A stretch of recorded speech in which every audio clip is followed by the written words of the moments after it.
Prime news watch special میں ایک بار پھر ناظرین آپ کو خوش آمدید کہتے ہیں۔ پاکستان تحریک انصاف کے چیئرمین جناب عمران خان ہمارے ساتھ موجود ہیں۔ خان صاحب، آپ فرما رہے تھے کہ جب ہمارے سیاستدانوں کی، ہمارے حکمرانوں کی دولتیں باہر ہوں گی تو وہ ظاہر ہے کہ کسی نہ کسی طور سے بندھے ہوئے ہوں گے اور وہ آزادانہ فیصلے نہیں کر سکیں گے۔ پاکستان تحریک انصاف کا کیا موٹو ہے کہ ہم نے دیکھا کہ آج کرپشن کی وجہ سے ملک کی جو حالت ہے، معاشی حالت ہے، وہ اس نہج پہ پہنچ چکی ہے کہ اکنامک ایمرجنسی کی جانب ہم بڑھ رہے ہیں، اداروں پہ اعتبار نہیں رہا، عالمی جو ادارے ہیں وہ اعتبار نہیں کر رہے حکومت پر۔ آپ نے بات کی تھی 1995 میں بھی یہ باتیں چلتی رہیں اور آپ نے کرپشن کی بات کی تھی، وہی معاملہ آج ہر ایک کی زبان پر عام ہے، اور پاکستان اگر عوام سے پوچھا جائے تو وہ پہلی بات کہتے ہیں کہ پاکستان کا سب سے بڑا مسئلہ کرپشن ہے۔ آپ کی جماعت کا اس پہ نقطہ نظر کیا ہے؟ دیکھیں جاوید، ہم نے 96 میں جب پارٹی بنائی تو پہلا ہمارا نقطہ تھا کہ عدالتیں آزاد ہوں۔ عدالتیں آزاد کیوں ہوں؟ کیونکہ آزاد عدالتیں ہی حکومت کی کرپشن کو پکڑ سکتی ہیں، کیونکہ کرپشن تو حکومت کرتی ہے۔ یہ آج سیاست میں کیوں لوگ آتے ہیں؟ آپ ان لوگوں کے سیاست میں آنے سے پہلے اثاثے دیکھیں اور اقتدار کے بعد ان کے اثاثے دیکھ لیں، آپ کو پتہ چل جائے گا کہ پولیٹکس میں کیوں آتے ہیں۔ یہ کوئی عوام کی خدمت کرنے نہیں آتے، یہ اپنی خدمت کرنے آتے ہیں۔ آج جو ساری پولیٹکس پاکستان میں ہو رہی ہے، اپنی پارٹیوں کو استعمال کیا جا رہا ہے اپنی کرپشن بچانے کے لیے، پہلے کرپشن کرنے کے لیے، پھر کرپشن کو بچانے کے لیے، NRO لینے کے لیے۔ یہ ساری پارٹیز کا یہ حساب ہے کہ بیچاری پولیٹیکل پارٹی کارکن کا اور کوئی مقصد نہیں ہے بجائے اپنے لیڈران کی کرپشن بچانا۔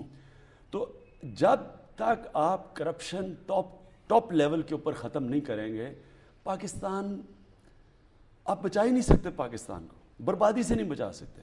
دیکھیں تیسری دنیا کیوں ہے؟ اس لیے نہیں کہ ان کے پاس وسائل نہیں ہیں، اس لیے کہ ان کے پاس بھی ہماری طرح کے حکمران ہیں۔ وہاں بھی جوڈیشری کو اپنے متحد کر کے، جوڈیشری کو کنٹرول کر کے ملک لوٹنا شروع کر دیتے ہیں۔ آپ دیکھ لیں حسنی مبارک کے اربوں ڈالر باہر پڑے ہیں، گدافی کے اربوں ڈالر باہر پڑے ہیں، یہ بین علی جو تھا تونیزیا کا، ان کے اربوں ڈالر باہر پڑے ہیں، ادھر سے جو افریقہ کے اندر جو پکڑا جاتا ہے اس کے اربوں ڈالر باہر ہوتے ہیں۔ تو وہاں بھی یہی حالات ہیں ہماری طرح۔ وسائل کی تو کوئی کمی نہیں ہے، کوئی تیل پہ بیٹھا ہے، نائجیریا میں سب سے زیادہ تیل ہے۔ تو جب تک آپ کرپشن پہ نہیں پاتے، قانون کی بالادستی نہیں قائم کرتے، وہ تب ہوتی ہے جب عدالتیں آزاد ہوتی ہیں۔ اب ہم نے کرپشن اور آزاد عدالتوں کے ذریعے احتساب سب سے پہلے شروع کیا۔ آج اللہ کا شکر ہے، اللہ الحق ہے، آج ساری قوم سمجھ بیٹھی ہے کہ سب سے بڑا ایشو کرپشن ہے۔ یہ آپ ٹھیک ہے، آپ کی جذبات اور آپ کی جو فیلنگز ہیں اس کا ہم سب احترام کرتے ہیں، اسے اپریشیٹ بھی کرتے ہیں۔ کہیں ایسا تو نہیں ہے کہ آپ ایک آئیڈیل نظام لانے کے حوالے سے کسی آئیڈیلزم کا شکار ہیں؟ میں ساری زندگی ایک آئیڈیلسٹ تھا۔ میں اگر آئیڈیلسٹ نہ ہوتا تو میں کچھ بھی نہ کر سکتا۔ میرے میرے بڑے بھائی، فرسٹ کزنز کہہ لیں، میری دو خالوں کے جو میری دو خالیں میری ماں کی بہنیں تھیں، ان کے دونوں بیٹے ٹیسٹ کرکٹر تھے، دونوں ٹیسٹ کیپٹن تھے، اور میں سب سے چھوٹا تھا، اور میرے باقی سارے رشتہ دار کہتے تھے کہ وہ تمہاری عمر میں بہت اچھے ہیں، تمہارے میں اتنا ٹیلنٹ نہیں ہے، تم نہیں بن سکتے اس طرح کے۔ پھر جب میں انگلینڈ گیا، میں ٹیسٹ کھیل بھی گیا، میں تیز بولر بننا چاہتا تھا۔ جب میں نے ڈینس لیلی کو دیکھا تو میں تیز بولر بننا چاہتا تھا۔ تو میرے سارے کوچ جو وہاں وسٹر کے اندر تھے، جو کاؤنٹی کرکٹ میں، وہ کہتے ہیں تم تیز بولر نہیں بن سکتے۔ پھر جب کیپٹن بننے لگا پاکستان کا تو انہوں نے کہا تیز بولر کیپٹن نہیں بن سکتا۔ پھر جب ہاسپٹل بنانا لگا تو لاہور میں ہم نے ایک بورڈ آف گورنرز نے کانفرنس کی، 19 ڈاکٹرز نے کہا 20 میں سے کہ پاکستان میں کینسر ہاسپٹل جو میں سوچ رہا ہوں نہیں بن سکتا۔ ایک نے کہا بن سکتا ہے، غریبوں کا علاج آپ نہیں مفت کر سکتے۔ پھر جب ہمارا پہلا چیف ایگزیکٹو آیا امریکہ سے، ہم نے لے کے آئے، یہ 94 کی بات ہے، ہاسپٹل کھولا، اس نے پہلی بورڈ میٹنگ میں کہا کہ آپ اگر 5% سے زیادہ غریبوں کا کینسر کا مفت علاج کریں گے آپ کا ہاسپٹل بند ہو جائے گا۔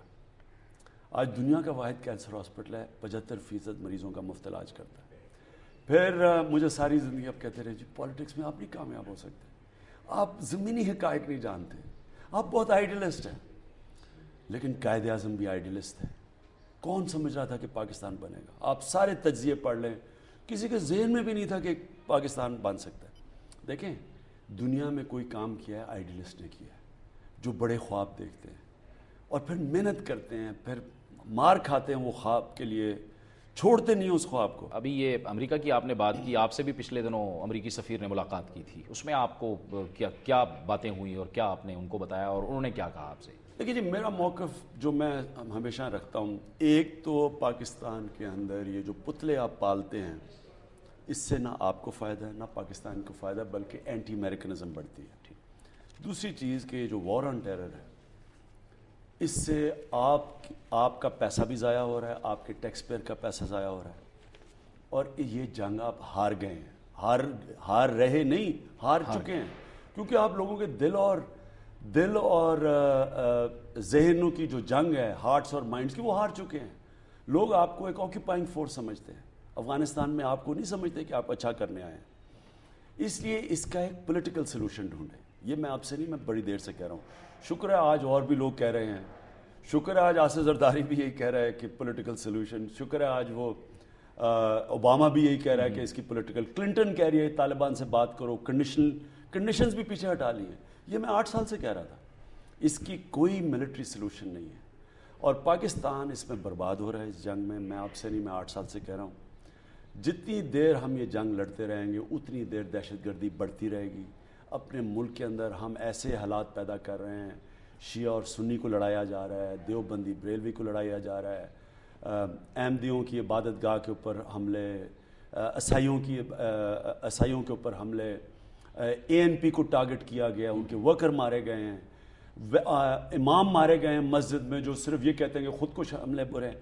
یہ ہماری پولرائزیشن پہ جا رہی ہے. ہماری جو سوسائٹی ہے, بجائے ہم اس کو اکٹھا کر کے اس کا مقابلہ کریں, اور تقسیم ہوتی جا رہی ہے. بلوچستان میں حالات دیکھ لیں آپ. تو جب تک ہم اس جنگ سے نہیں نکلیں گے, اور تو اور چھوڑیں, یہاں معاشی بربادی آ رہی ہے. خود اب آصف زرداری کہتا ہے کہ 68 ارب ڈالر کا نقصان ہو چکا ہے, جبکہ 60 سالوں میں ٹوٹل امریکن ایڈ کتنی آئی ہے, 28 ارب ڈالر تھی.